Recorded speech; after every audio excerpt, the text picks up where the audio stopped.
C'est un projet qui remonte à il y a environ 5-6 ans.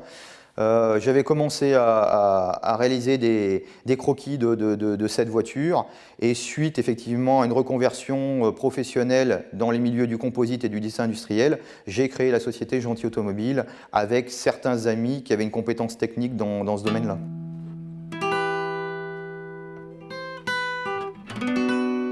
Comme tous les jeunes, j'allais dire les enfants, j'avais des posters de Lamborghini, de Ferrari, et à un moment donné, on se dit, bah tiens, j'ai une compétence pour faire ci, j'ai réussi à faire ça.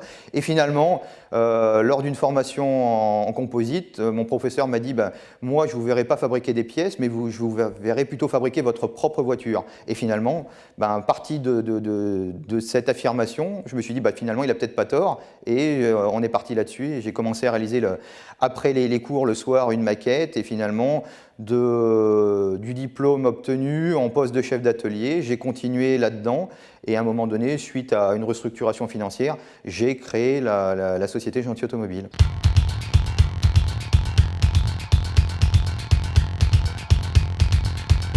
Depuis qu'on a le bâtiment, ça permet de crédibiliser le projet. Donc les gens voient qu'effectivement les choses avancent. Et désormais, maintenant, on veut fabriquer ce prototype roulant.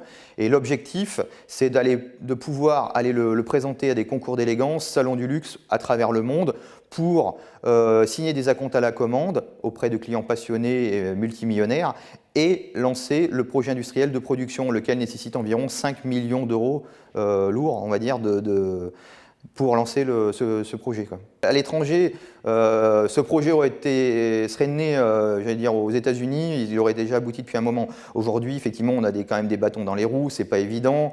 Il y a le French bashing, on dit toujours qu'effectivement chez nous, c'est pas possible, qu'on n'y arrivera pas.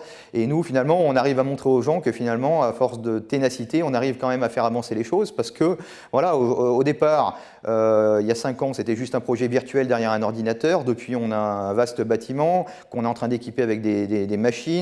On a de plus en plus d'associés. Maintenant, on est désormais 38 associés, dont 2 sociétés. Et maintenant, les gens prennent conscience, viennent nous voir pour investir, pour faire des réservations au niveau du capital pour notre prochaine levée de fonds.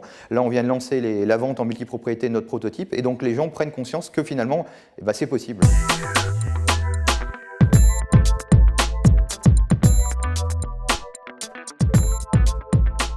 On souhaiterait effectivement que les choses avancent plus vite, mais voilà, on est tellement pris dans le feu de l'action, c'est un challenge au quotidien, fait de petits succès et des fois de petites désillusions, en disant tiens, on a réussi à faire quelque chose aujourd'hui, un nouveau contrat qui est signé, un nouveau contact avec une personne influente ou autre, et puis des fois des choses qui mettent du temps, on pense que ça peut se faire rapidement, et puis ça, voilà. Mais au jour d'aujourd'hui, les choses avancent favorablement et effectivement, on a l'ambition et l'espoir que le prototype soit là rapidement.